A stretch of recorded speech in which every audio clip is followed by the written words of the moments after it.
conversations about what happens when we get to the edge of that cliff where knowledge and understanding ends and you still have the future in front of you, where very often the only way to explore the future is actually to create it, to either do through experimentation and just leaning into it. But that is also creates a lot of fear and uncertainty in people.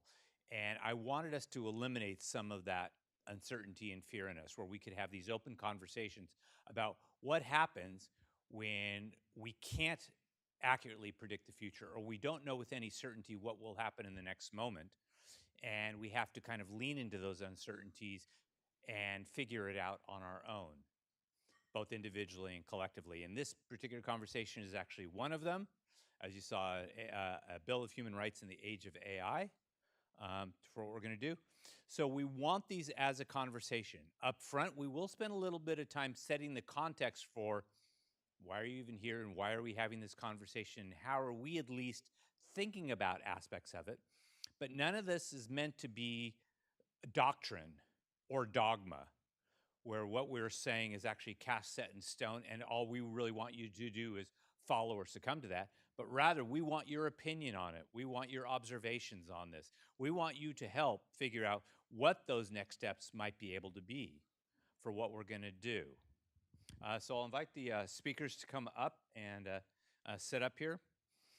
This conversation today was actually inspired when we were introduced to Payson around this, when he had written this book called Before AI Decides, 9 Ways to Stay Human. And I was invited in through Dr. Erik Viirre. I was invited into a conversation around this about what might we do, not only with this book that is kind of talking about some topics that is on everyone's lips. You know, we're all thinking it at the same time, but can we have a common conversation rather than an individual conversation around this and what it might represent for the future? And when we had this conversation, I was then able to say, why don't we get you in and bring more people into the conversation? And that was the genesis for today's conversation. I'm Greg Horowitt. I'm the Director of Innovation here at UCSD within the Office of Innovation and Commercialization. Our colleagues, Liesel's here, and then our Vice Chancellor for Innovation and Commercialization, Paul Robin, is also here. We also have Ramesh Rao, representing the Qualcomm Institute. And so I'm trying to think who else I'm missing, and I'll have everyone else represented and introducing themselves here on the panel. How many of you are either students or connected to UCSD right now? Excellent. How many of you are not, came from the community and just heard about it in other ways? Well, we welcome you as well, too. As we said, the Office of Innovation in the Design and Innovation Building, it's no accident that we are placed right here at this particular position next to the trolley station, because we want this to be a form of a gateway into the university. We want to invite people from the community to help us build these futures together, but also the knowledge and people inside the university, we want them to easily flow out into the community as well. So a little bit of housekeeping notes. As I said, people will be coming in and out all day. If you want the restrooms, please go out the back door, and the restrooms are right around the corner, as are the water fountains. We will start, as I said, by setting context, but then we're going to open this up for Q&A. So be thinking about questions that you might have that you'd want to use to engage with us. A couple of things I will say: that if you want to ask a question, try to capture my attention, because I will have one of the microphones. I will bring it out to you. When you stand up, please stand up when you ask your question, and do 2 things. 1, tell us who you are very, very briefly, who you are and, you know, kind of what you may represent. But 2, when you ask your question, please, please do it in the form of a question. Do not spend the first 2 minutes telling us an editorial about a life experience you've had. Try to ask the question in a succinct way as possible, because that will give us more and more time to have more conversation around this. Okay. So as I told you a little bit about the background, about how we got started, or we came to this between it, what I was intrigued with in this concept of a Bill of AI human rights, it immediately caught my attention that, you know, companies like Anthropic have their own constitution. OpenAI has had their statement of purpose put out. So a lot of AI companies are putting out statements into the world about how they see it and what they feel uh, are their belief systems, their value systems about what they're putting on. But then we also see this divide in it that was playing out the last couple of weeks between what happened with the Department of War or the Department of Defense, depending on what you call it, and companies like Anthropic and OpenAI. Just different viewpoints on how they see not only the use of AI, but what humans' role in that AI is. We want to kind of use that as a context, and how do we go beyond just merely putting out a statement in the world of what our principles are around it, which can often be seen by others as just virtue signaling. It's easy to scream what I believe into the world, but more importantly, what does that look like when it gets put into practice? How do we then be held accountable for our actions in doing this? And more importantly, how do we create statements that are less about how do we guarantee that we get it right, which is absolutely impossible, and more importantly, what do we do when we get it wrong, which is inevitable? And then how do we respond when that happens? Because that's really what it means to be human. Not that we don't transgress and get things wrong, but that we have an ability to do something about that when we do have new insight, knowledge, and then how do we take that information and then pay it forward and pay it upward? So I'd like to kind of introduce our panelists. We'll do quick introductions, and then we're going to ask Payson to kind of do a little bit more of the context setting based on what he wrote about in his book. And then I'd like to ask Erik to make some statements as well, and then we'll kind of get into some Q&A. Sound good to everyone? Good. Okay, excellent. So why don't we start with you, Payson? Well, I'm happy to be here, and it's a long journey. I started off at UCSD 57 years ago in 1968. Was working on a Ph.D. in biological oceanography, and Roger Revelle was my mentor. And that is partly why I'm here and trying to put together an endowment with UCSD after I check out, my wife check out.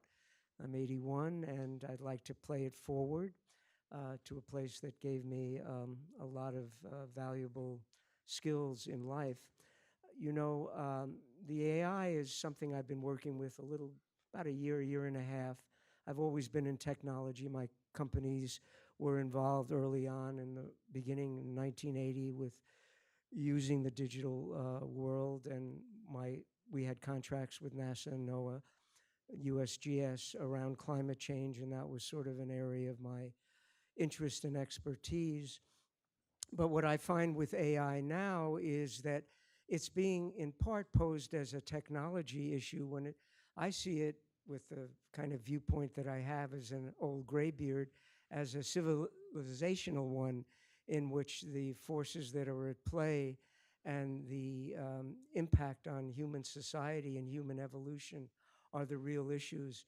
And the book basically is a way for people to have some skills to deal with it in their everyday lives. It was written for a general audience, and hopefully give them these 9 ways, these 9 guidelines to assess how they are interacting with AI and how it's interacting with them.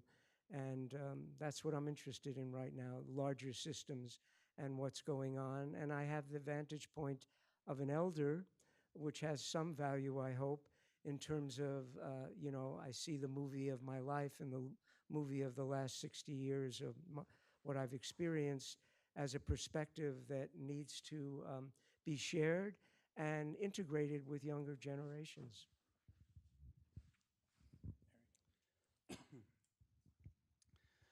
So I'm Dr. Erik Viirre. I'm a professor in the Department of Neurosciences here. And I was trying to think of how to start this conversation. I'm a practicing physician, I see patients here. And in my career here at UCSD, I've had 2 separate patients come to me and say they lost their imagination. And both were younger adults. One was a younger man who was a design expert and was quite upset and distressed at this experience of his of losing his imagination. Another younger woman, same story, came to me feeling that with the assertion they had lost their imagination. Something had happened in their brain that their imagination had changed, had gone away. I'm happy to report that not through anything particularly that I did, but through Mother Nature, some years in the one and then some months in the other, their imagination came back to them. So what I want you to imagine, if you might, is what that would be like to lose it. What would it be like to lose your imagination? What would that phenomenon be like? And I think it's not hyperbole, it's not an excessive comment that right now we feel that as AI comes along and does ever more extraordinary things. I do work in quantum technology with quantum mechanics, and I use the AIs to help me, and it is phenomenal what the AI systems understand about this incredible area of physics and the pictures they can create for us and the music that they can write. And so we feel this threat. I feel this threat that somehow our imagination is going to be stolen from us. It's going to be obscured. It's going to be covered up. It's going to be superseded. So very fortunately for me, I met a noted icon of the 20th century, a man named Arthur C. Clarke, a science writer and a science fiction writer. He's most noted for creating the character HAL 9000 in a movie called 2001: A Space Odyssey. And okay, so pop quiz here. Who still watches movies out in the audience? Okay, so some not really watching movies anymore. Well, I got to tell you, 2001, it's a very long movie. It's so long, it has an intermission, okay? But it has this incredible AI character. The movie came out in 1968. And HAL 9000 is integral to the plot of the movie, so I won't spoil it for you. But there's trouble that comes with HAL. So Clarke was this incredible person of the 20th century, wrote these science fiction characters and commented on science. And through a foundation in his name, came to the idea of creating a Center for Human Imagination. And through great fortune in my life, I am now the director of the Arthur C. Clarke Center for Human Imagination here at the Qualcomm Institute here at UCSD. I've been here since the beginning, initially as a scholar and the director in the last 7 years. So we get to work on imagination as a phenomenon. And so this thing that we fear that's going to be stolen away or covered up or superseded is what I get to work on. Thank you. Oh, hi. My name is Rose Yu. My name is not here, but that's okay. It's very easy to pronounce and remember.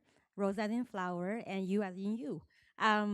So I'm a professor in the computer science department at UC San Diego. I'm also affiliated with the Data Science Institute. I do research on generative AI, deep neural networks. So I study the algorithms, develop models in this area. A particular interest of mine is how do we build models that can accelerate scientific discovery. So one of the recent technologies that came out of our lab, which is also appeared at the UCSD News today, is that we built the very first agent that can help weather scientists and climate scientists to better do science. And I encourage you to check it out. So we have been exploring possible pathways to take our technology to the world, and we have been getting a lot of help from Greg, and that's why I'm here. Well, perfect. Now we're getting ready, but Payson's got a short presentation that will kind of help illustrate and set a little bit more context for what we're doing. Payson, do you want to come up? I'm not sure about that, but Oh, well, let's hope it does. it'll do something. Do we need to unplug this one? Plug Yeah. it here. Okay. Doug will help us. I just was thinking about do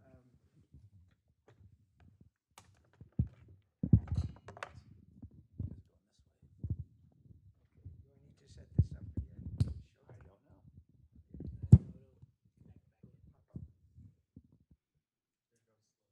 There it does. It's getting set up.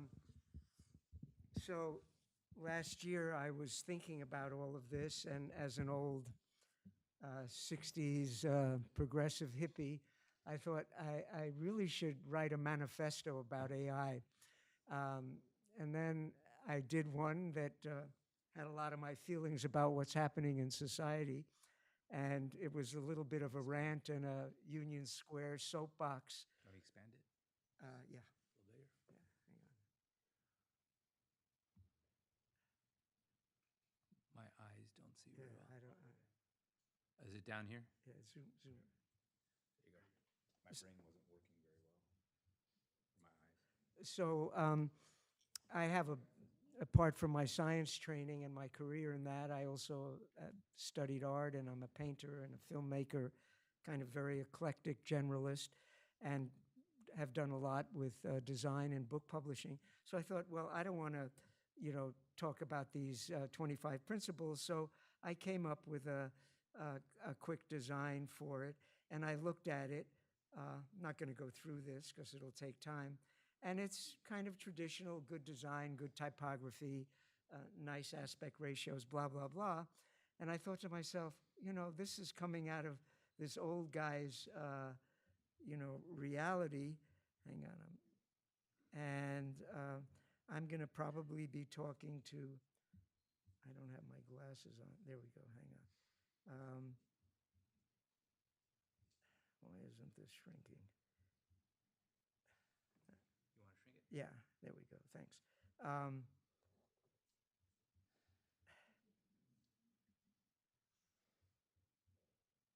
What would this look like for Gen Z? So I generated this, which is a very different look and feel. I'm not even sure it's the right aesthetic, but it's colorful and jumps out at you, and it's dynamic, and it's the kind of thing that's different than the way I was brought up to think about looking at the world. And the reason I'm showing this is because this is really the point where we are, where I believe that what's happening in the world right now with AI must be intergenerational. The solution to the problems have to come from all generations, and the conversations have to be broad and wide. And old folks like me have a certain perspective that comes from experience and living through many, many different changes in the world, and living for myself in different countries. I've lived in India, I've lived in South America. My wife is Indian. I've spent 25 years in the Himalayas, and it's a totally different perspective than here in San Diego. So this intergenerational perspective in looking at AI, and whatever the Bill of Rights that I've sort of put out there, which are just a work in progress, need to be developed by all of the generations. And I think that's an important message that I'd like to get across today. And in my discussions with Erik, it's not just the doom or gloom or the dystopian or the utopian picture, but what realistically can we do and work with AI that will help us to evolve in a place where we are in control and can use it to benefit the human experience. And that's a hard thing to say right now when we look at all the disruptions that are going on in the world and all the distractions. Okay, that's it. So what does the Bill of Rights actually look like? I mean, you showed us some quick things, but Okay. what are the elements of this Bill of Rights? What can we kind of interact with Hold on. or help you with? Okay. Well, Okay, so their foundational rights, I don't want to go through them. You can buy my book or go online. Um, their foundational rights, there's corporate accountability, there's environmental and human agency, their protective rights, and their systemic rights. So there are 25 principles that I worked on very deeply, and I used AI. I used Chad and Claude and Gemini and Perplexity to really drill into this for many, many months. Drove my wife nuts because I basically disappeared into a AI rabbit hole and barely came out of it. But I tried to then take them in this book into turn it into 9 ways to stay human. So those ways are like seek the truth, or show the work, or um, own yourself, or design for humans, or those are the kinds of ways that I have organized the book around how we need to understand using AI. And I'm hoping that this will evolve and it's a conversation. I'm hoping that my efforts to create an endowment here at UCSD around AI that I've been working on with Erik and now Greg and others in development, that we can produce something that a series of projects and initiatives that would turn this kind of thinking into like a Wikipedia in which all over the world people can access in their own language, which is easy to do now with AI, the principles and the ways to stay human and create conversations that can be at the local level all the way out to global. I see a few things on there that oh, sorry. Hi, my name's Sean Apolito, small business owner. I just want to talk about 2 of the items you have on there. Sure. Is this on? Fair profit sharing, and then down below you had collective bargaining. So in your words, what exactly do those terms mean? Are they kind of related? Is that the idea of if we have these AI systems running everything and humans are less and less in the loop every day, like losing jobs, finding it hard to make a living because they're losing their jobs to robots or AI tools or whatever it is that the idea of the community coming together to spread the profits of these systems? Because if we're now outsourcing labor to robots that work for $1 an hour, how is that wealth going to be spread around amongst the community? Is it going to be spread via corporate CEOs just passing money around to each other? Or is trickle-down economics actually going to be a factor here, which hasn't been a factor in the last 50 years? Definitely a good question. I have a lot of thoughts on that, but I'll try to keep it simple. My feeling is that the wealth that's being created through AI is our wealth. It's scraping all of our content, the 2 billion websites, the 15 billion social media accounts, and we're generating all of this content that is being used to train those algorithms. And my feeling personally is that we are the source of that creation, and we need to be, with the proper governance and laws, part of that system of creating wealth. Does that help? Yeah, follow on to your feelings. So those are your feelings, but what do you see happening in the world right now? Just the opposite. The concentration of wealth in these tech company billionaires with incredible wealth are not doing that. And that's where voices need to be heard and stand up. But that's very complicated right now with a war going on, with what's going on in this country, the democratic process, the tendency towards autocracy when people are afraid, when there's a big transition happening culturally and technologically. So we're in a very, very complex period of time. And for me, the biggest issue and one of the biggest tipping points is climate crisis that we're in. So we're in an AI technological revolution, and we're in a climate crisis, and the tipping points are coming fast and furious. and we don't know what they will be. So it's very hard to pay attention to all of this. It's a real challenge. Thank you. Hi, I'm Manoj, community member, small business owner. I teach yoga philosophy, so I go to India a lot. I was just curious, you mentioned in that book, and maybe I will buy it, but the first. I can use AI, yeah. AI might have grabbed that. But when you said the first point is seek the truth, I just want to get your perspective. It's very, r- truth is relative in today's times. So what do you mean by that? Well, these 9 ways, and I really don't want to dominate the conversation here because Erik and Rose have plenty to offer. Um, the 9 ways to me in this book, I have a practice. I've been doing yoga and meditating for 45 years. I've studied martial arts. I have a focus in my life that is beyond all of this outer world. And I'm sharing this with you here. These 9 ways, they have, quote, ethical, spiritual, and philosophical underpinnings. Seek the truth, show the work, own yourself. All of those are, the unexamined life is not worth living. So for me to define what truth is as a scientist, it's something that's observable, it's something that can be repeated in an observation and experimentation, and it has an objective base in reality. That to me is what, quote, truth is. But there are other kinds of truths as well. There are truths that come out of one's practice and understanding, how you are, what your unconscious is like, how you seek to communicate, how you react emotionally. There are many levels to that, and that's a longer conversation. But I'd like Rose to respond to what truth is as a scientist working on algorithms. I like that. Yeah, thank you.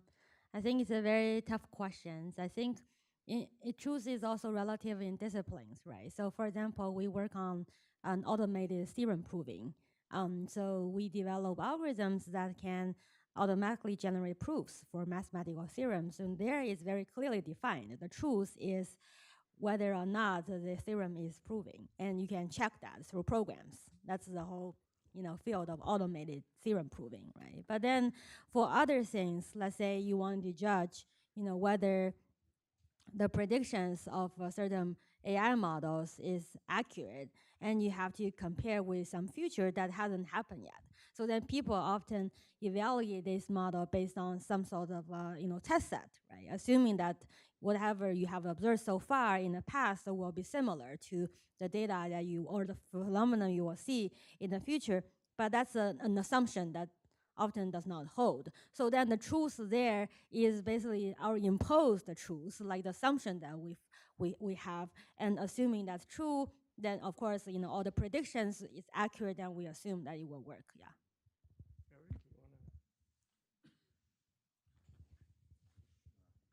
Erik, you want to? So rather than being spiritual or definitional, I want to be empirical. And tying into my joining with Payson on this particular project, this journey, this Bill of Rights and its presentation, and our engagement with you to get feedback on that and your thoughts about it. So to me, seek the truth as a Bill of Rights is like in the United States Bill of Rights. It's the First Amendment, right? The right to free speech, so that we can both speak the truth and hear it. So what I'm anxious to find out and what I want us to do is to enunciate and refine this Bill of Rights so that it's simple, that it's understandable, it's available throughout the world to all people, and that it works. That, in other words, we can make progress. We can come up with discoveries in art and things like that. So what I'm anxious about is finding examples of stating principles like this that work. So again, the United States and the Bill of Rights is at least something that we can look at, and its challenges to this day. Do you feel that you see the truth, that the truth is presented to you? Do you feel that? Do you feel that in your place in society that you see and understand the truth? I mean, the sun's going down in the west. It still does that every day. So we have some simple truths. Bigger deal is other ones. So seeking the truth is fundamental. Well, I'll come back to you. One of the things I want to get to in this conversation is, as I was saying at the beginning, I love the framework, and I love that you were so intentional and thoughtful about kind of different areas we can be mindful of and practice. But what does this actually look like in practice? Is this a kind of almost a Talmudic sharing where people then go and use these principles when they then write code or when they kind of do things? And is it more of a covenant than it is a set of rules? I mean, what does that actually look like? Because what I'm particularly interested in as someone who's more on the practitioner side of things is, what does it look like in practice when I actually do it, rather than sitting up on a wall somewhere? Well, the thesis, there are many in the book, but one of them is in going through the 9 ways to stay human, there are guidelines when you're interacting with AI to help you understand where you have control and where your control is being taken away. So rather than iterate and go through all of those are very practical things that you can do. And the book is written in such a way so that they're stories about people where their agency has either been taken away or it's given them more agency. And I've given my own examples in the introduction to each chapter of the book, my experience around this from the vantage point of, being an old graybeard. And so they're very practical ways in which you can address what seek the truth is, which is, do you look at where the source of the information is coming from? Are you in a rabbit hole where you're only listening to one kind of information, depending on your point of view and your politics or your cultural perspective? Are there ways that you can engage with AI that can reinforce your agency and your ability to be productive? I find that my productivity with AI these last year and a half has been enormously increased. And I wrote this book with AI, and I iterated, and I bounced ideas off it, and it was enormously helpful. It's enormously helpful to me every day. On the other hand, just as a personal aside, I describe this term I coined, which is engaged stupor. There's so much coming at me sometimes that I'm both engaged and I'm like punch drunk. And it's almost that I have to just walk away from it and figure out where I am and take a break from it, because there's too much information coming at me. And what my friend Ken Druck is here in the back, and he and I originally sat down and last summer and talked about doing this book together, but he's got his own books. He's a well-known author and psychologist. And so I just had to take it away myself. Yes, Ken. Did you have a question? Can I just respond to that, and I'll give it right back to you? You told me something in the very beginning that I think addresses the question that's being asked, and that, the practical. I love you bringing us back to how does this work in the world? And what you said to me as you were writing, we talked about Elizabeth Kubler-Ross, who was a friend of mine. And Elizabeth put together this elaborate stages of grief. And, and Elizabeth was enough of a friend that at the end of her life, she would turn to me and she would say, that's all a bunch of BS. I just had to put a corrective. Somebody had to put something down on paper so we could begin to examine the ethics, the process, so we could know ourselves in this end of life mystery. And that's what you were saying to me. You were saying, I know this is a beginning. This book and this exploration, I'm putting a structure together that I hope people respond to, that I hope stimulates conversation, inquiry, application, that I hope that's what it does. I know it's a work in progress, but we've got to get started somewhere, and I think I've got some ideas about how to get started. And it was with that humility and that understanding that this is a work in progress that I think your creation, your honorable creation, was inspired. I just wanted to share that. Thank you. Hi, my name is Ken Ong. I'm the community member from software industry. Yeah, my name is Ken Ong. I'm from the community in the software industry. I want to follow up along the line of when we adopt this manifesto, in the previous years, there are only humans, mostly human, involved in decision making, right? Seeking the truth, what is true and or not. In the future, I anticipate there will be decision maker in the AI agent world, right? Making decision with the delegation or autonomously from the human. So when we reach that point, how do we ensure that we as human has the right to claim our right and refuse the decision made by AI? And going back to Greg's earlier point, right? Would the government on our side to put those guardrails to support us, put these rights on behalf of us, instead of agent in their context thought it's the right decision and make the decision for human?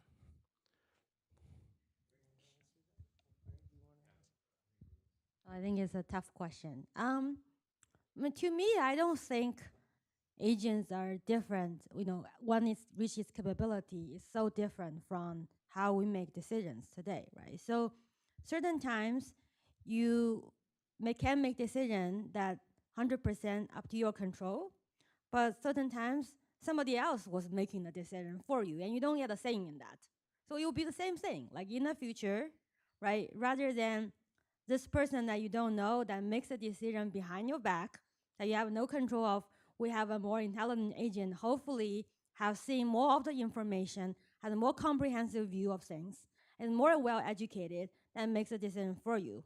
So I don't see the big difference.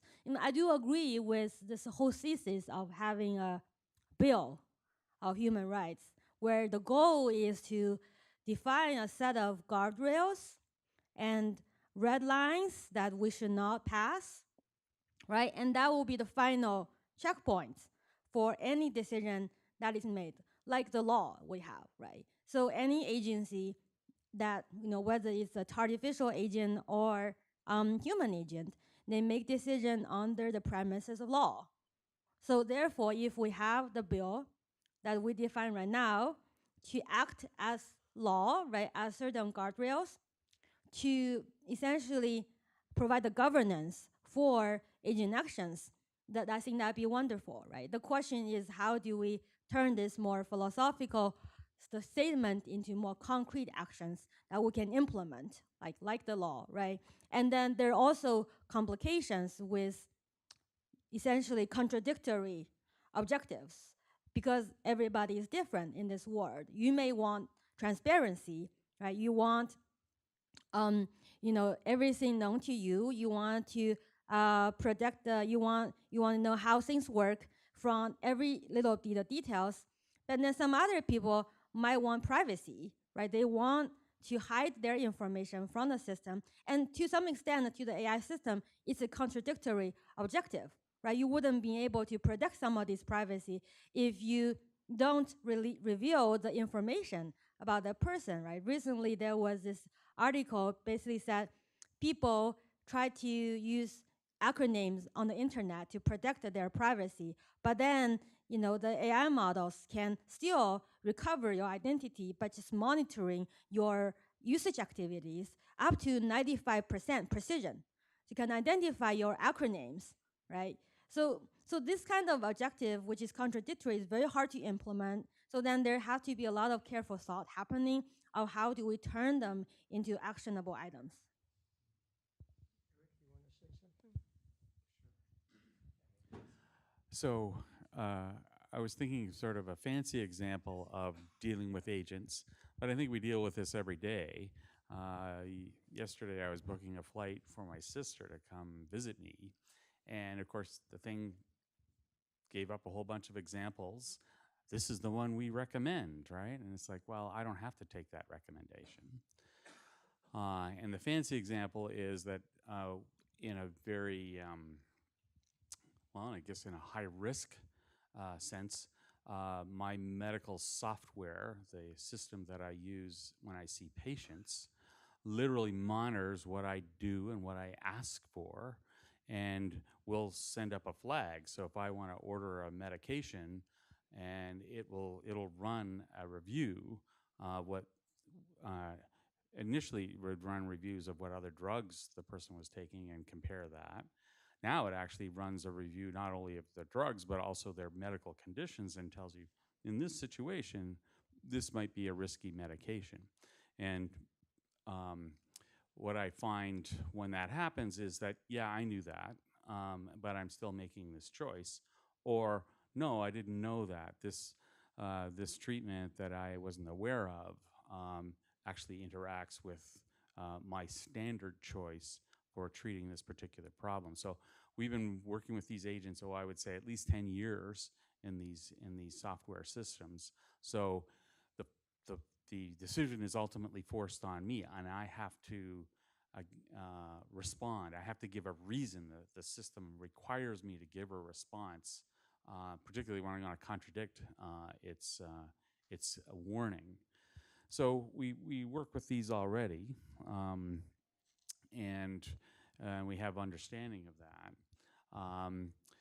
So a curious question that I still don't know is, well, all right, if a patient had a problem and they had a reaction to a medication, and it turned out it was the AI engine, either through commission, it told me that there wasn't going to be a problem and there really was going to be one, or omission, yeah, they didn't show me the warning.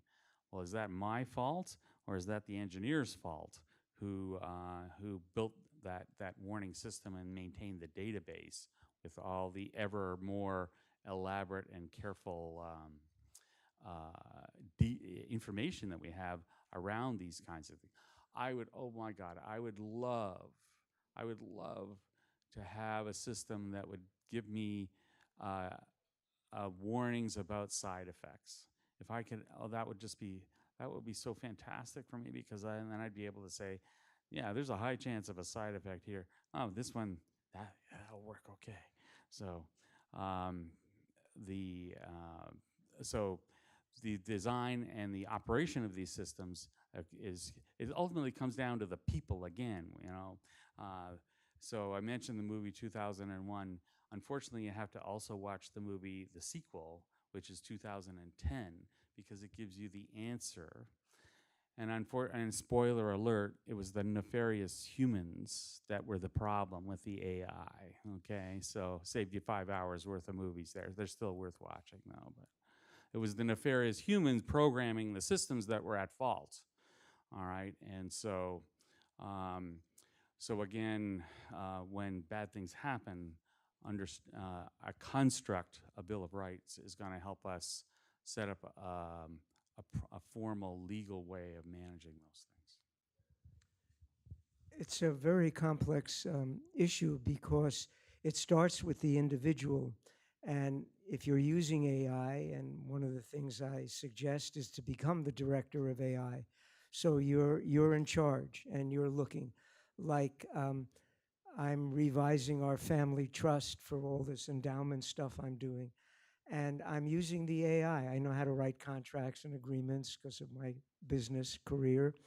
And yet it's spitting out all this stuff, and it's very helpful, but without me making a decision of what my wife and I want in this trust, it's not that overtly helpful because we have to make the decisions.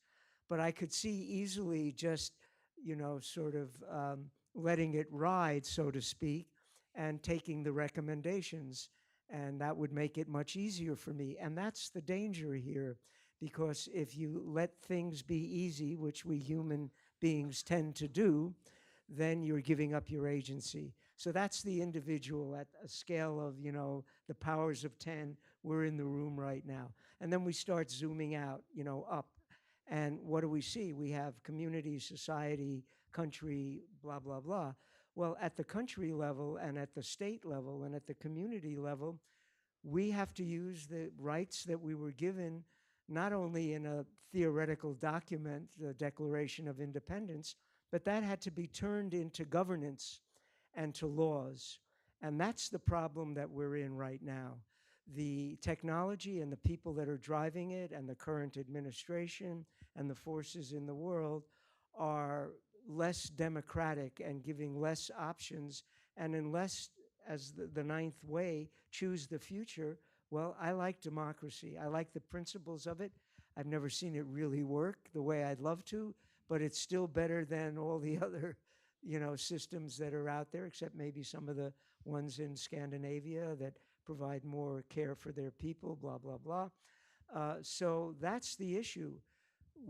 People have to take charge of this in a democratic fashion in order to demand the rights that we agree on, that protect the most people, that create the kind of world and values where we're not watching the war on the news, we're not watching people being hauled away, the things that really are about living with each other. Hello. My name's Jesse, and I'm a fourth-year robotics student here. And I basically spent my whole life growing up online. And so if we could roll the clock back around like 25 years to when the internet and all this connection came online, what advice would you give to parents and community leaders about the world that they would enter into? Well, Ken and I discussed this when we first started thinking about a book, and because he's a very effective and powerful psychologist, I suggested that we do one on mental health, because that to me seems to be one of the biggest issues, especially for younger people. And we're seeing the stories coming out of suicide and murder and all sorts of horrible stuff, interacting with chatbots that, um, can deceive and delude and misunderstand. So I think one of the biggest issues is mental health. Um, and, I grew up in a world in New York City, in Brooklyn and Manhattan, where at 5 years old, 6 years old, I could go out on the subway, take my brother, and go to the Museum of Natural History or whatever. No one was going to arrest my parents for, leaving us unattended. And there was no fear around that. And that's kind of where we are in a sense right now. There's a society where there's so many, quote, dangers, and yet at the same time for young people, it's constraining them in terms of their ability to have fun, to have freedom, to explore. And maybe they're going to explore in ways that I don't understand, because you're embedded and grew up with the technology. I worked with it, but I came from a different decision. I came out of the end of World War II and Hiroshima and Nagasaki, and I hid under a desk at 5 years old, and that informed, the way I saw the world. So every generation, that's why I'm saying each generation, we have to contribute to all of this. Yes.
social rules and norms also align with that.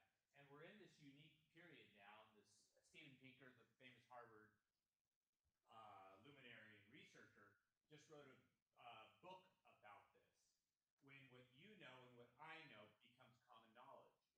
And what he's been arguing is that recently, in this kind of very dynamic time, we have people in the world who are challenging this common knowledge and redefining it in new ways. And AI will definitely do that in the future. And what do we do when that common knowledge and the social norms begin diverging from our very much our rule of law? Which one calibrates to the other, and how does one reclaim the other, or do they? And so it's a very interesting conversation when we get to how do we actually implement, or what do we hope for as a goal at the end of some kind of AI Bill of Rights? How do we not only ensure the integrity of the framing itself, but also the social norms can fit within those and work with those as well? I think one of the issues is the fact that things are accelerating so quickly that I see it as a tsunami, and maybe I'm up on a little hill and I'm looking down at all these people down below, and I'm just really worried that they're going to get wiped out. And I listened, Kamala and I listened to Bernie Sanders last night. He gave a 10-minute thing. He's trying to get a moratorium going on AI right now, just 6 months, so that at least in this country, we can sort of figure out what's going on. Well, that is a great idea, and I support it in principle, but of course, the competitive forces in the world and the disjoint between China, Russia, India, wherever, on taking the lead, all those forces are in play. In the past, in human evolution and societal cultural evolution, societies rose and they fell. I've been watching programs on Persia, this great old nation that goes back 5,000 years, like China and India. They have deep, deep cultural presence, and they disappeared, and now they're what they are. And this is the cycle of cultural and societal evolution. But we're in something very different now. We have the potential of being replaced. And I don't say that lightly, but as a species, biologically, and as a biologist from my beginnings in study, I really see the possibility that this is totally different now. It's not going to be that there's going to be a civilizational collapse that has happened countless times. This could be a species collapse for the apex species, us, who have done both a good and very bad job of stewardship on this planet, and we're still here, but we may be replaced, and that is a concern. Hello, my name is Niyati. I'm DevOps, a site reliability engineer. Being in the tech field for 10 years, I realized that there is a learning path to everything to master any technology. You fail, you learn from your mistakes, you question your analytical thinking, like what is the logic, why the system failed, and you figure out it on your own. But with AI, it has become very simple. Like the productivity has increased rapidly, but I feel that we have, I mean, we are using AI more, but the ability to become master of certain technology, we are losing that ability because solutions are right there. You just go, you put the question, you get the answer, you implement it. So I feel that the learning ability is dipping. And how do we ensure that when the answer is so easily available, how do we ensure that we keep on mastering our tech instead of simply using what is available on the AI portal? Thanks.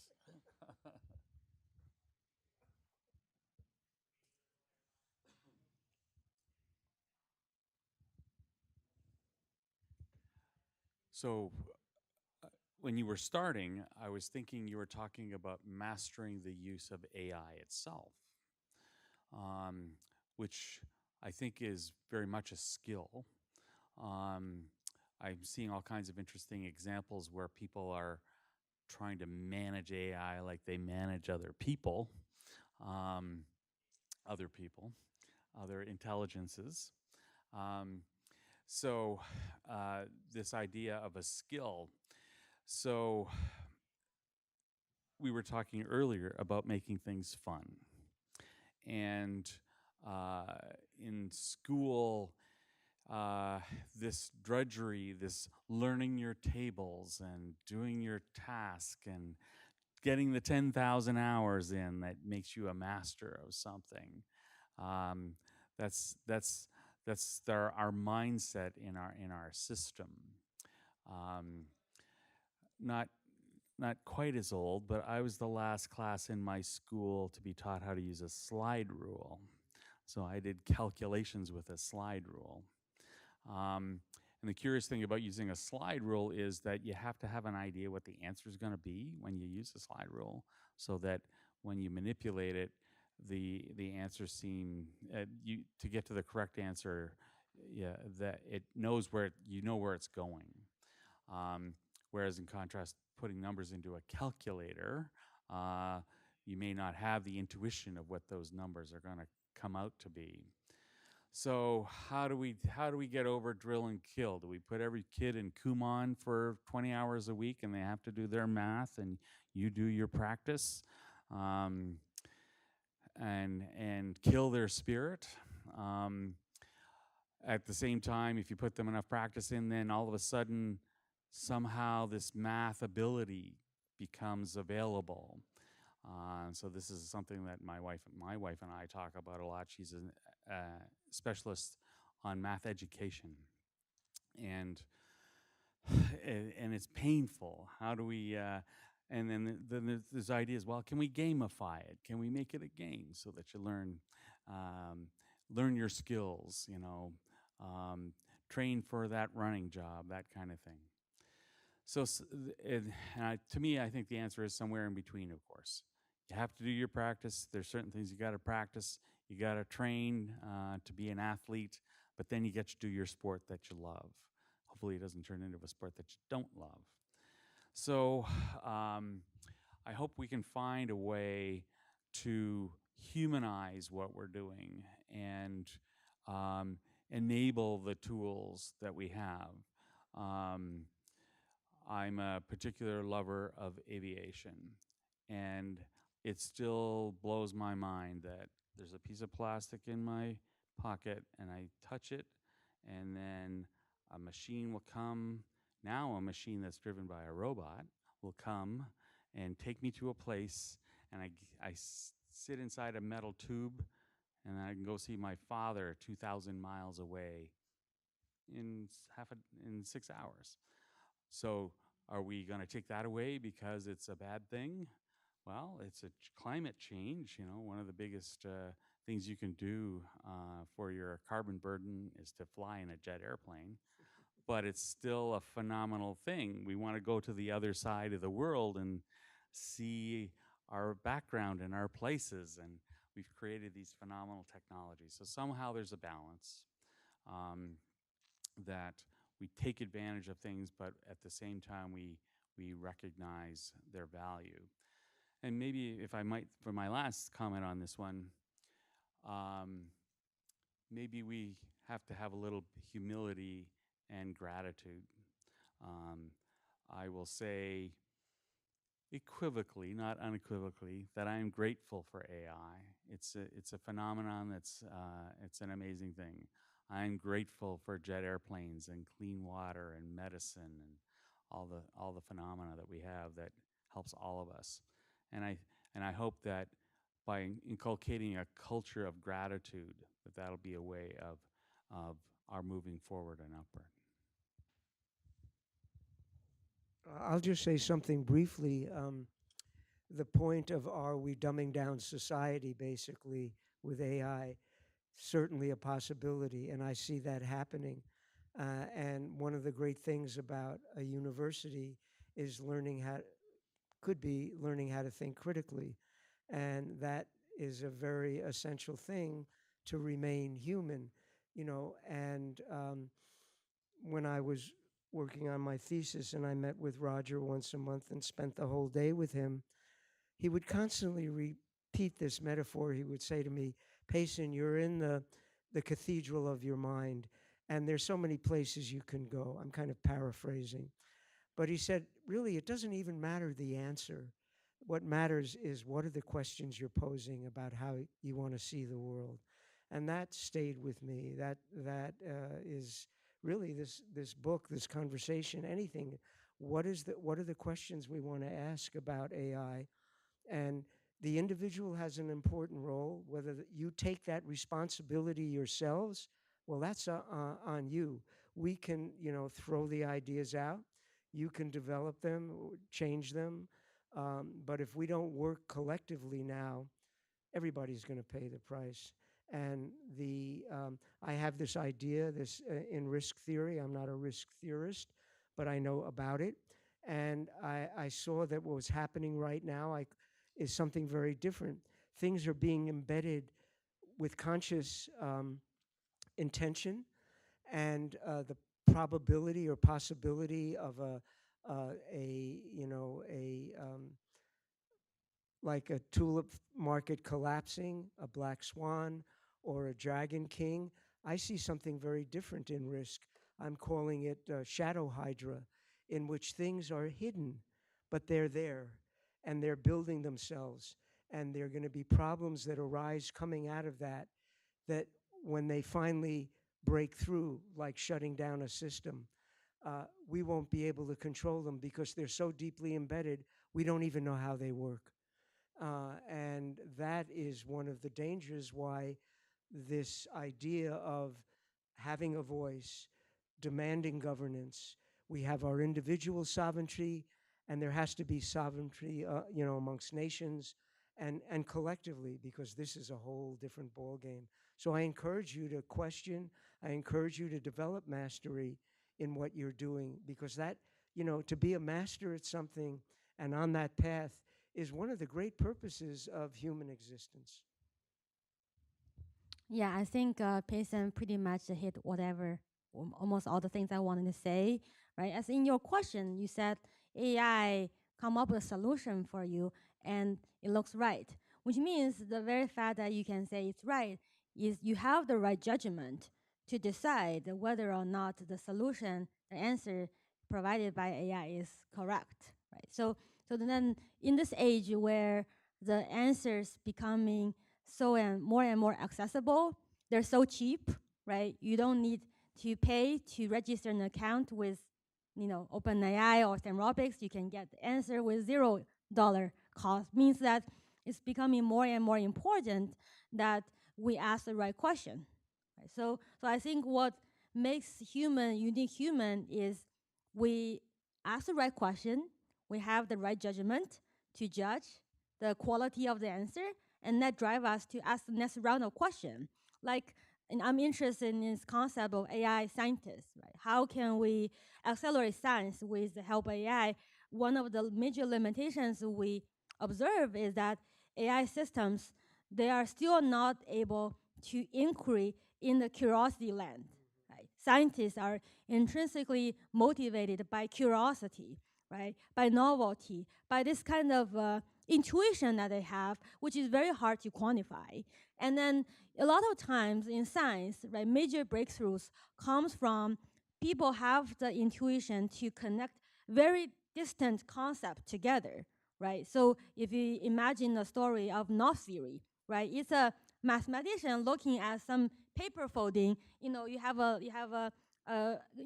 create a knot, right? But then connect that with very hard questions in geometry, right? And then you come up with knot theory to describe a very, very complex thing and have applications in many areas like cryptography and etc. Right? So this kind of composition, connecting dots abilities are still lacking in the current AI systems, right? So that means there are very deep qualities that we preserve that makes us intrinsically human. And I think we should hold on to that and enhance that, and that may be a path towards mastery of AI.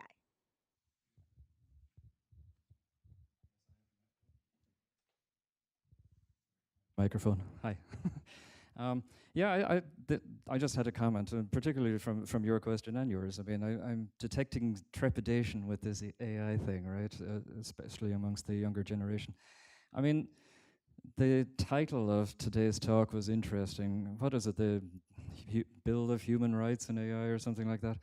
I mean, that almost suggests we've ceded the high ground already, right? There's this kind of, in a way, defeatist inevitability to where we're at, which is not true, right? As of yet, so far, AI is just a technology. It's neither good nor bad at this point. It's how we implement it is what's important. And particularly the younger generation have more say in that probably than anybody else, because you guys are by far the greatest consumers of this, and you will be. And that brings you massive power, especially in this country, which is driven by a capitalist system, right? But also with that power comes responsibility. You guys have a say in how this thing rolls out. And you can do one of two things. You can either throw your hands in the air and say, well, other people are going to do this, and you will get a future that other people are going to decide for you, which may or may not be the right future. Or you can say, I'm going to, exercise my power as a consumer, and I'm actually going to determine the future and how this AI thing is rolled out. That's how this is going to work, I believe. You can depend on government and regulations and all this kind of stuff, but government is 10 or 20 years behind everything. AI moves way too fast for that, right? So you asked, what can you do? Engage. Don't sit back. Don't wait for somebody else to do this. We did that with social media 25 years ago, and 5 white guys basically determined the future, right? So engage. Do something about it. It's kind of been answered. Yes.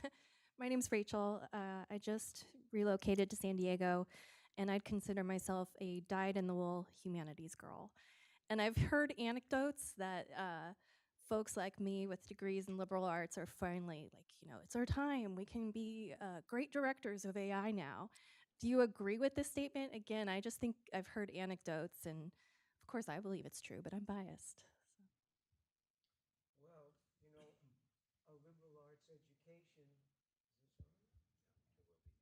a liberal arts education, I had one, and I'm very grateful for that, to learn the basics of history and philosophy and literature. A liberal arts education, to me, was a gift, and it expanded the way I saw the world, even though at the time I didn't particularly want to study history and have to memorize all these dates or whatever. And so it's valuable. Whether that will translate into opportunities now in, quote, being a director, I really can't, see what the future looks like. It seems to me that it's changing so rapidly that it's almost incomprehensible to me when I step back and look at the world that I've lived in and see how things have changed. So I can only encourage people to stay informed, stay educated, study as much as possible about what's happening, and especially for younger people, figure out how you're going to survive in all of this. Because I think it's going to happen quickly that a lot of professions are going to be hit very hard. And if you have training as a lawyer, how do you repurpose yourself? Even potentially as a physician, where is the hands-on component going to play? And I would like to hear what Ramesh says, because that's the world that, he's working in much more than most of us. Oh, thank you. Actually, I had a question for the panel, so I'm going to pose the question. For an idea to spread very widely, I'm reminded of religion on the one hand, and I don't want to talk about religion. The other one is actually mathematics, axiomatic mathematics, right? You distill it down to a few very simple things. And when you read it, you can relate to it. Do you buy into that or not? And then you have extraordinarily complex things that you derive from those very few basic principles. So as I think about what Payson has initiated, for that message to spread, I think it feels to me, and I want your reaction, it feels to me like you won't be able to boil it down. kind of like all men are created equal. Everything follows from that.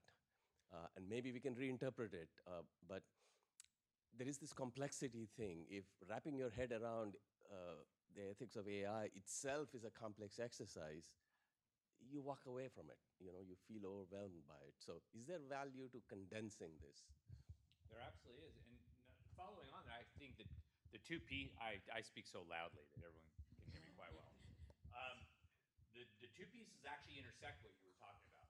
One is you do, because even when you look at religion in quotes, as its kind of predicate movements, one of the things they try to do is distill very complex things about the way the world works and what happens existentially to very, very simple things. But then more importantly, they create these catechisms, these ways of practicing it, turning these things into routines, rituals, practices that we can do over and over again, which reinforces the learning, not only individually, but collectively. That creates community, that brings people together. And so to effectively do this, I think you actually need to do both pieces. Yeah, this is true. I think religion might actually offer the best examples, right? Because it has been around for a long time, for better or for worse. And that's why the new book is, my new book, called The Religion of Innovation, in quotes. If I were to reduce my thinking and the ideas in the book to one kind of maybe overarching principle, or all people are created equal, and maybe all animals have rights and blah, blah, blah. But apart from that, the one thing that, to me, in my life experience, that makes the most sense is own yourself, which sounds kind of, what does that mean? But in owning yourself, you understand how you function, you understand, what you're examining in your life, you understand the dynamics when you have conflict, and you try to find resolution for that. You don't look, they're kind of like Buddhist principles too, the Eightfold Path, right livelihood, right thinking. Those are simple ways of reducing this. And you're absolutely right, Ramesh, and why I always enjoy interacting with you, because you have a way of seeing things to, sort of what is the essence of what we're doing. When we met for our lunch together and discussed all this, you said to us, how do we break down the walls? What are the walls that really need to be broken right now, that really are outside the box, beyond anything we've even thought of? And that's why young people really have to be involved with this, because, they're in one box, all this technology. I'm in another one, grew up hiking in the Himalayas. There are all these different perspectives, and we need them to figure out, what is that fundamental 3 things or 5 things that can unite us in this endeavor to stay human. Just if we had recorded and transcribed this beautiful meeting and given it to AI for a distilled essence, isn't that what we're doing right now? This meeting is the embodiment of what's necessary, because we are together as a community. We don't even know each other. We have people here look at the different ages and seasons of life that have come into this room, but we're all in community and in dialogue and in inquiry. Now, yesterday I watched the news and I saw that Meta is creating an AI building, a facility where all the AIs are going to be communicating in community. And I was thinking, what the hell is that? What is going to happen? And you said it so beautifully. You said those intuitive senses. And when those inquiries that we conduct, when we're together, when we're honest with each other, when we are courageous enough to say what we don't know and what we don't yet understand, boldly and courageously, it's in these elements and these conversations. I write a lot about what now moments every person, you and everybody you know, is having one. And the what now moment that you had, Payson, that inspired you, and if I got to know everybody in here, the what now moment that brought you to this meeting. What am I going to do? What forces can I, and it's complicated, as you so beautifully said. But distilling the essence of it, all we have to do is watch what are the two biggest award shows. If you watch the arts are talking about what about the creative forces in us? What about the creative arts? Are they not a counterbalancing factor? So it's supporting all those counterbalancing factors of our humanity, as you so beautifully articulated. The thing is, when we watch the news or YouTube, it's getting very hard to know what's real anymore. And some of the stuff that's being cranked out, is incredibly vivid and has its own kind of beauty. But here's another thought that I've been thinking a lot about, and others are as well. We're moving into a synthetic culture. And this is a huge thing to be aware of. So things are being synthesized through these algorithms, and they're turning out all sorts of, visual, literary, whatever. And they're going to start talking to themselves and create their own, building on that. The synthetic culture that we're living in, as we're being scraped for our ideas and content, is then going to create its own synthetic culture on top of that, which is AI-driven and AI communicative. And how is that going to look? And how are we going to have a place in that? Hi, yes. So my question is mainly for Erik, but I want to say I agree a lot with what you're saying, Payson, about the abilities that AI has given you. You feel more productive. You have a lot more ideas. And your imagination sounds like it's grown, if anything, lost. But my fears specifically are my imagination not being lost, but being stolen, robbed from me. So my ideas and my imagination is intellectual property, right? So that's a big issue we're dealing with today, right now, is the intellectual property of art, writing, and all these other things, whether it's business or whatever it is.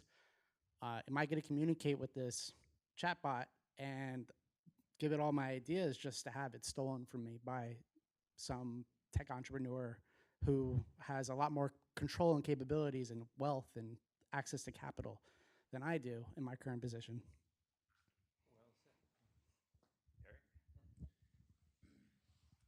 Well, thank you for bringing that one up. I worked with a colleague, about 10 years ago, writing up a concept that he came up with called the Basic Information Token. And we haven't really talked about the fundamental technology of what's going on here, about the recombination of human ideas and their reconstitution based on our prompts, and someone bringing up, someone with a literary education and an ability to articulate things. You will be the kind of person who will drive AI to well-described outputs. All right, and so I can do that in my own scientific discipline, and you can do it elsewhere. So here's what I'd like to advocate with this basic information token idea, that there's a watermark on ideas, and that your name, when your chatbot talks to you, attaches a little string, a little ID marker. We have these infinite computers that are run by frickin' nuclear reactors. We are firing up nuclear reactors to run these data centers. Can't a little bit of that energy be attached to the human origin of these ideas and where they come from and where they're recombined, so that when we have a response from an AI that constructs a new thing, there's an accounting. Oh, now this sounds very elaborate and things like that, but again, the vastness of the computations that we have from LLMs already makes it plausible to me that a little bit of an ID tag on ideas, the basic information token, would be attached to someone's ideas and content, and we would know where that would come from, and your little copyright. So ironically, what technology would do that for us? No. No, not the AI. What technology would do it for us? The blockchain. If you use the blockchain for your basic information token, it would be attached and carried along with you. So you could be monetized in Exactly. that process of the IP? Exactly. That's right. So you So had you your... want to share the wealth. Well, Sounds like you've been reading Marx. absolutely. Well, yes, I'm totally a Marxist. That's a great idea. I know.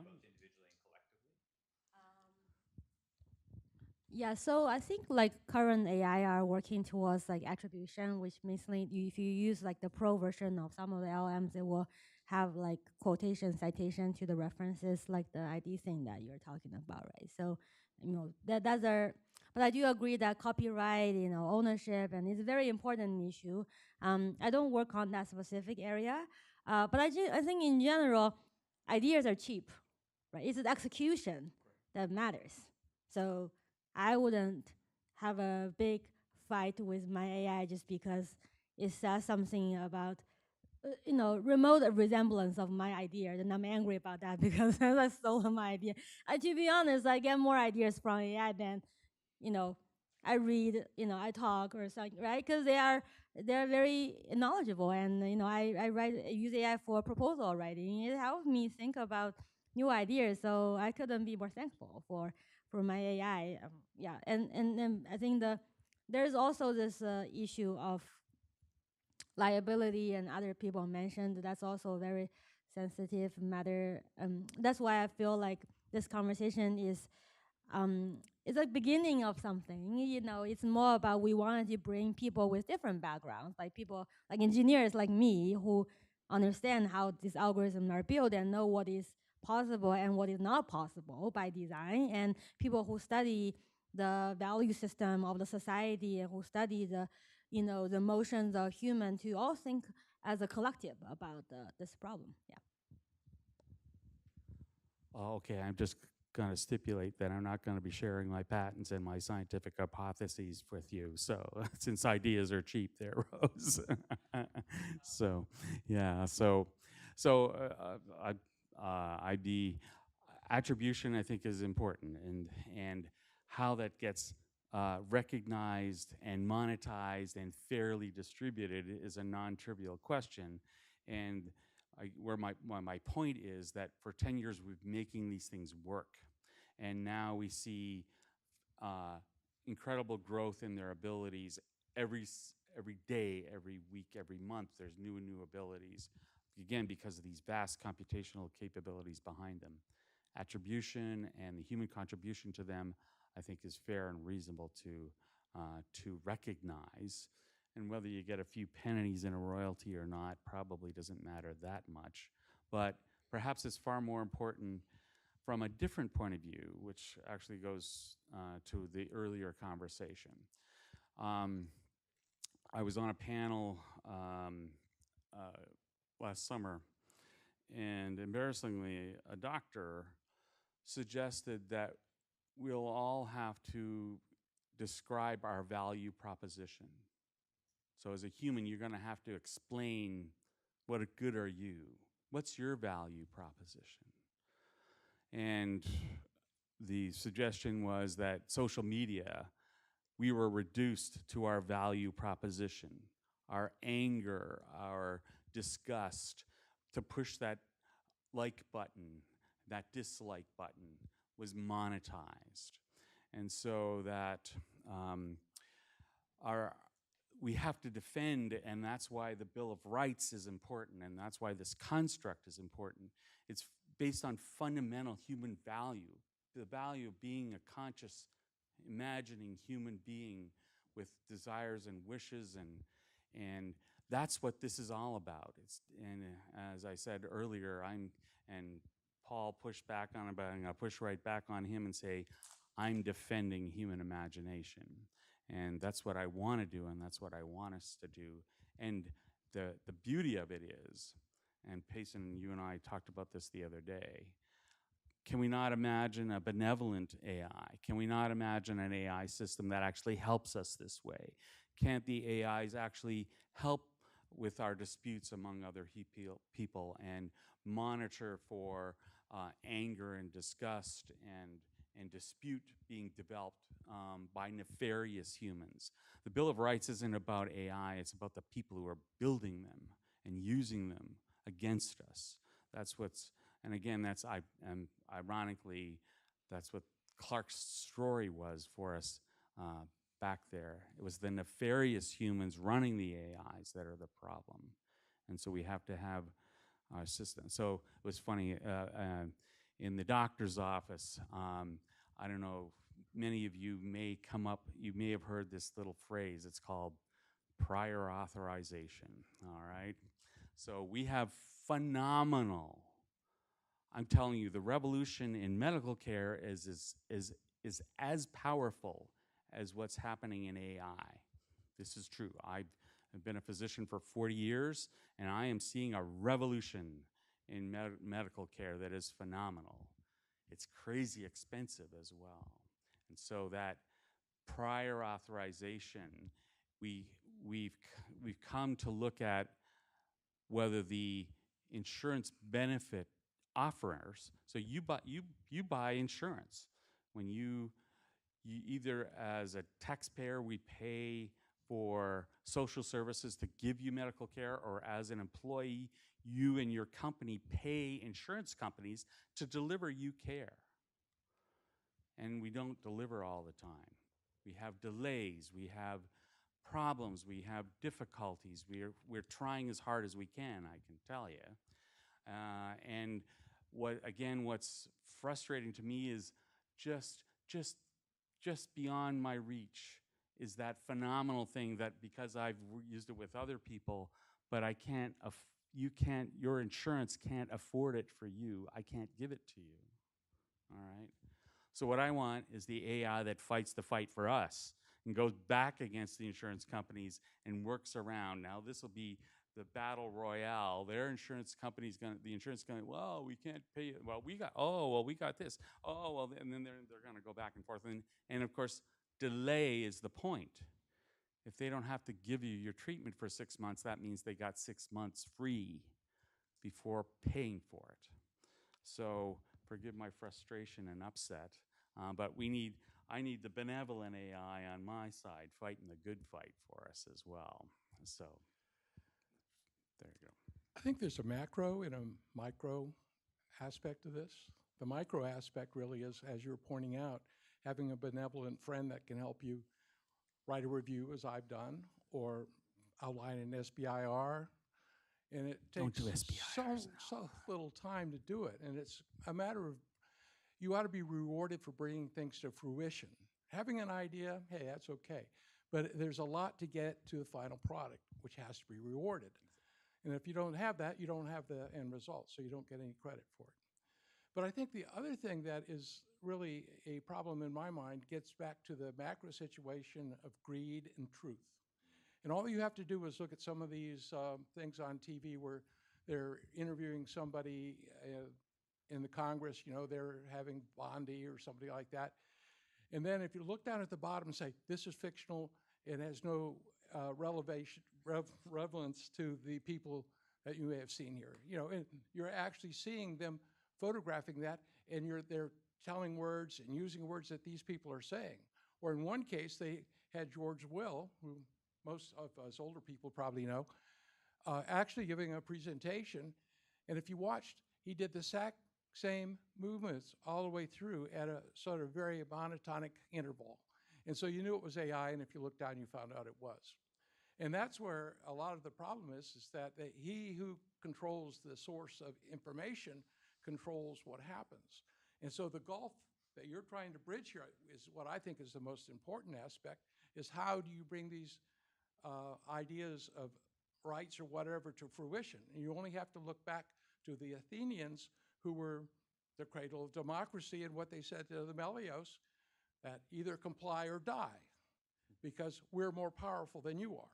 And that's where we're right now in society. We're in a situation where you have politically and economically and countries that have those powers to say, comply or die. So trying to build this is an essential, and I thank you for it. That's a great way. Before we kind of let you go, I'd like to just kind of ask the panelists one final question, which is if you had like one final call to action, either the audience or something you're doing, what might that be? Like, how do we started at the top end of this conversation by saying this is wonderful framing for a conversation, but how do we take that next step towards doing of this?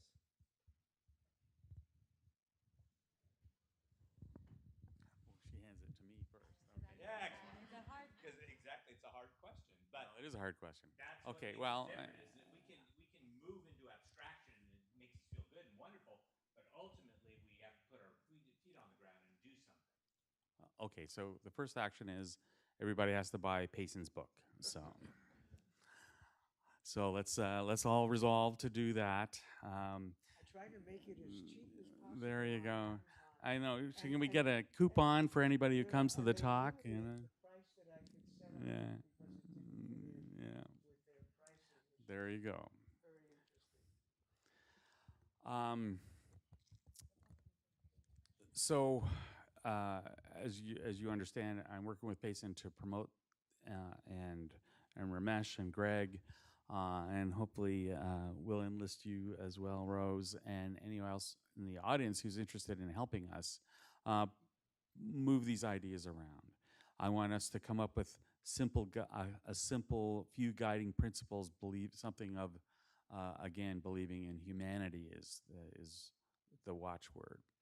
So what I want to do, and I would ask you to contribute and pass back to us through the QR code, is tell us where this message should be heard. If you're a service club member or a scout troop leader or an online forum host or someone who is, or you know of any of those kinds of places, let us know. We are working to find places to carry this message, to enunciate a simple Bill of Rights. And so please let us know, and we'll work hard to enable you to tell us. Now, Payson, is there some place even online where they can just see the Bill of Rights as you articulate? Was that like a website or something? Yeah, I'm developing that right now. I'm a one-man band now at 81, and I don't have the network of younger people and all of that I had when I was running my But businesses. we'll put it together for it. Trying to do something So if like they that. wanted to kind of go and learn more about this, even before they bought the book, Sure. is there someplace they can go, like a website? It's not live yet because the one I have is too deep, and I'm just trying to reduce it, which I did for this talk. So now I have a simple HTML that I have the URL, and I'll get it out there. Ultimately, I want to give this all away. I only kept the copyright until I can figure out how to give it away. And my goal and why I'm here right now and meeting Erik and Ramesh and Greg and John from development is to create an AI initiative, all of us together here at this university, that brings together all the different centers and all the incredible intelligence of all the young to older folks, and create something here that can be a catalyst for bringing this conversation into different generations. And I can turn whatever little bit I've done over to the next generations. And that's why I wrote this book in 4 months, which was, and I have another book coming out this year. And, it's so feasible now to be able to create and use your imagination and get feedback. I feel like I have the greatest editor when I'm writing now than I ever had as an author, because I can tap into so much. So really it's the one thing is to become informed, stay informed, and let play guide you. Let your mind be a source of play, because that's where the fun of imagination comes in.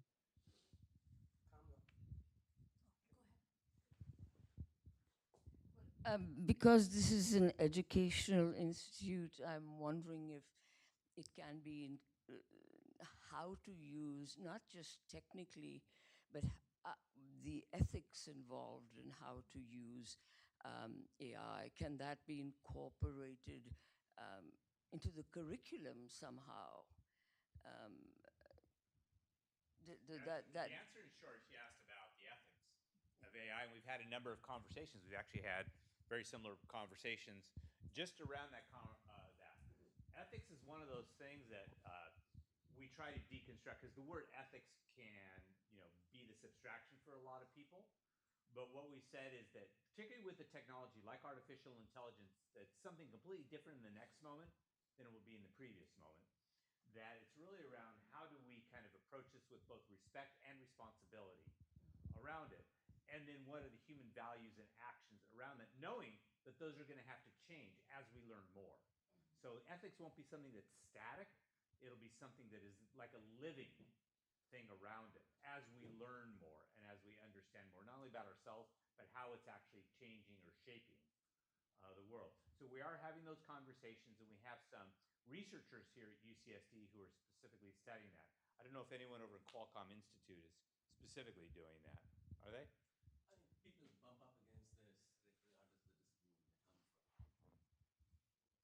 Yeah, in the Data Science Institute, Stuart Russell, he specifically studies the ethics of AI. He also teaches a class related to that. Yeah, he's a professor. Yeah. So at a higher level, the academic senate at UC San Diego, as well as the system-wide UC Senate, is deeply involved in reflecting on how to make sense of AI in an educational setting.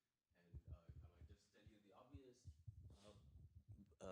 divided across all possible ways in which you can relate to it. There are faculty who believe that you shouldn't use AI even to correct your punctuation, right?